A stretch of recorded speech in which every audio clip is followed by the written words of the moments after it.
So first we're going to start with the underclassmen, and we'll move on to our seniors. First one, Bandits, come on up here, please.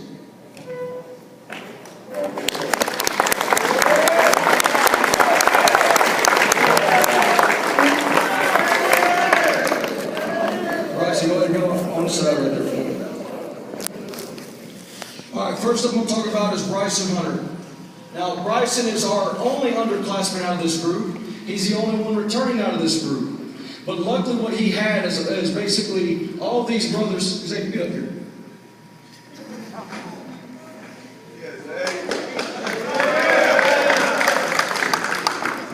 He basically had 6 brothers to show him the way of how seniors are going to act.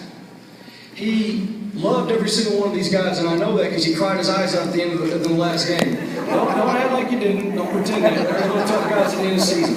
Okay? But I'm excited to have him because what he's seen the leadership of these seniors and the stuff that he showed on the field, but not just the stuff on the field, is what he does in the classroom, what he does in the meeting room. He is wise beyond his years, especially for his grade level, for his position. And I'm so excited to see what he is because he is going to be the leader next year. He is the sole returning player from this group, and he's going to lead this group next year, and I'm so excited to see that. Bryson Hunter.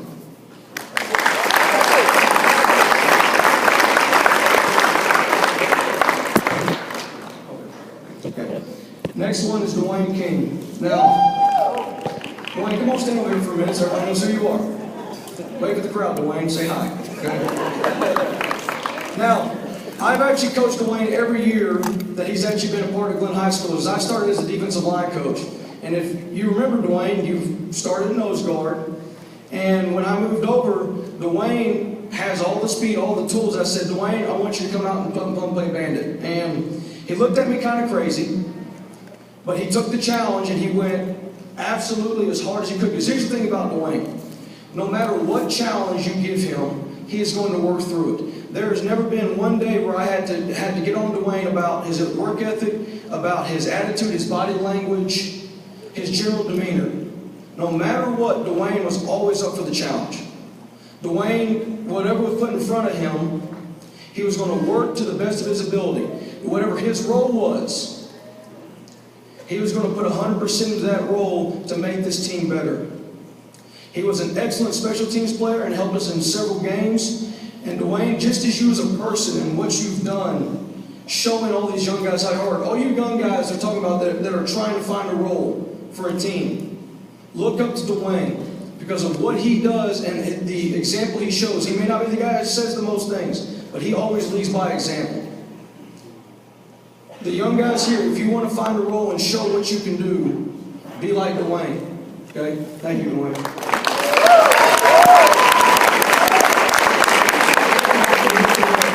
Nima Bereji. Now, if you look at him, when he walked up, he said, Coach, I played outside linebacker. I said, are you sure? If you notice, he's kind of small. He's actually gotten taller since I've known him, luckily. And it's hair, correct?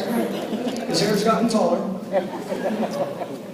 But here's the thing about Nima. Sometimes when you get to coach kids, you try to impart a lot of yourself onto them, and hopefully they change and grow as young men. What's special about this group, especially about Nima, is that I have learned a lot from him, and he has changed me as a person. Here's the thing about Nima. There is not one negative bone in that guy's body. Everything about this kid is positivity, smiles. He's going to find a way to build up every single one of his teammates.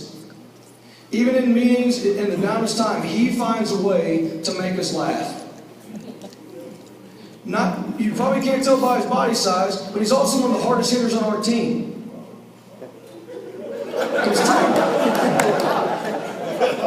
The reason I say that, those who've been in the defensive meeting room, we actually would play Nima's theme song. Everybody knows who that Nima's theme song is. As we would make big hits, and it actually started from Nima and spring ball wiping people out. See, y'all remember the song. Hopefully y'all remember forever. But what I remember about him is that Nima always would impart that into me. He makes me more of a positive person. Even when I was feeling down about a practice, he found a way to put a positive spin on things. And I thank him for that, because not only did he improve this program, he made me a better person. Thank you, Nima.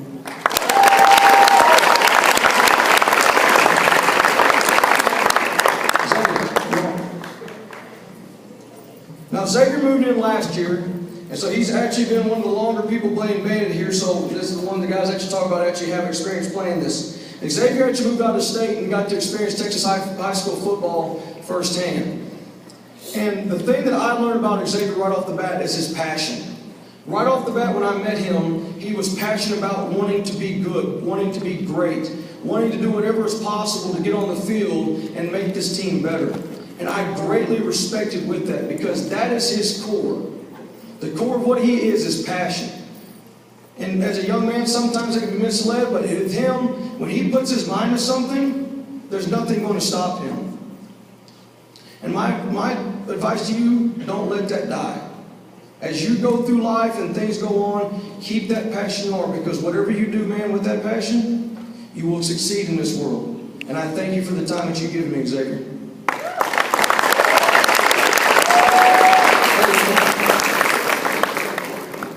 Now, Kaegen was honorable mention all district in football. He actually had played cornerback the year before, and he's one of those guys I said I have to have him.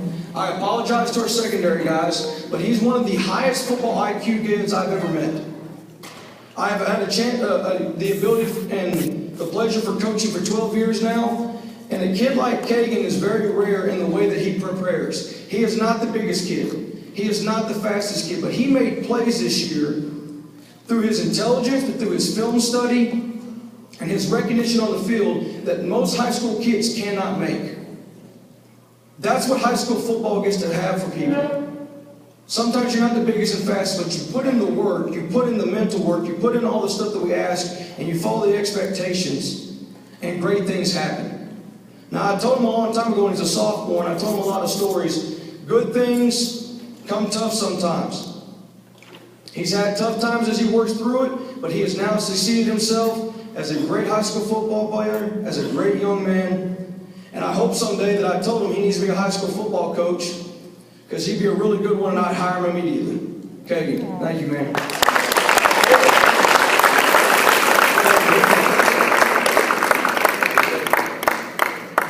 All right, Lee, come on up in front. Now, when I met Lee at Rouse, he played offensive line. You probably can't tell that right now. The reason why I bring up that story, because he is the embodiment of what you can do if you have a mindset to change your course. You can never find that kid not in the weight room. You can never find that kid doing extra work. He told me right off the bat, I said, oh, what'd you play last year? I'll play center, coach. Well, what do you want to play now? Linebacker. And I kind of looked at him weird. Said, okay, let's see what you got. And he goes, coach, I can play linebacker, I promise you.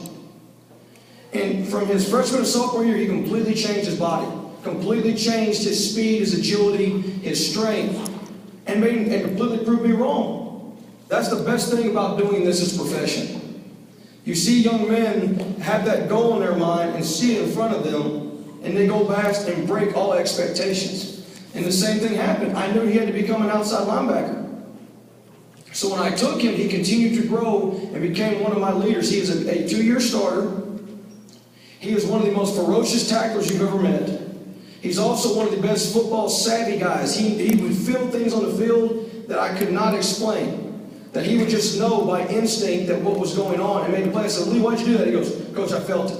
And that's the things we say. Okay, you're good. All right. Don't have to worry about it. Or I get mad at him when he make a play. So why are you out of your zone? Coach, I knew what was going on. I recognized it. Okay, cool. Never mind. We're good. And a lot of kids don't get that freedom.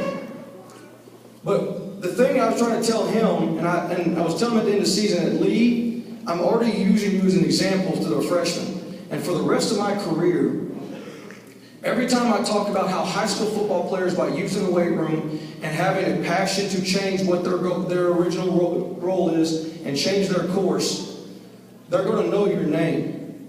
Your name's going to get remembered forever, because as I teach those kids, I'm talking about how Lee Pollock changed the course of being an offensive lineman to be an all-district outside linebacker. And I thank you, Lee.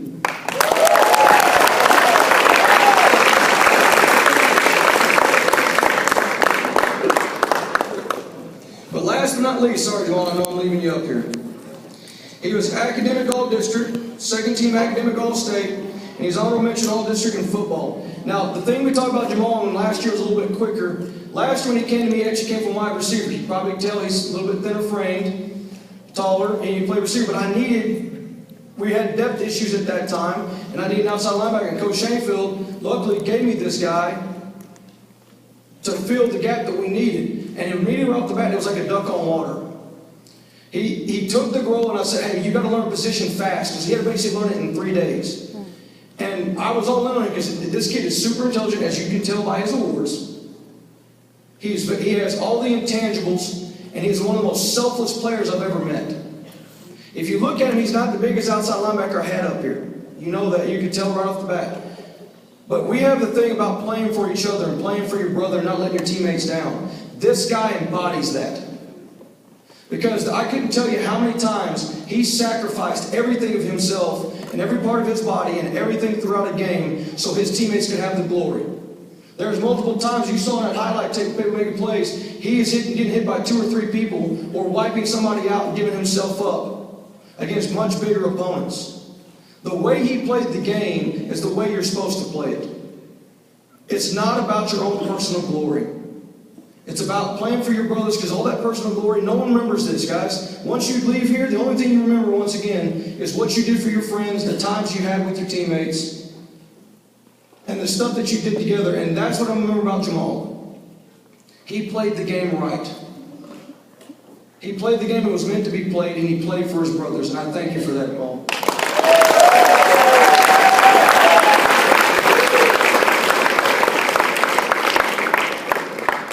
Now, Bandits, I'm going to tell you this, because I'm not going to be second this. I love every single one of y'all like little brothers, and y'all know that, okay? I treated y'all like that. For the most part, sometimes I had to get on you, but a lot of times, you knew the expectations, you did what you're supposed to do. We had our ups and downs. We had our heartbreaks and our joys. And I'm going to tell you, I'll remember this year forever till the day I die, and wish I could go through it again. I thank you for everything you've given me, guys. Please give me a round of applause for all the Bandits, guys.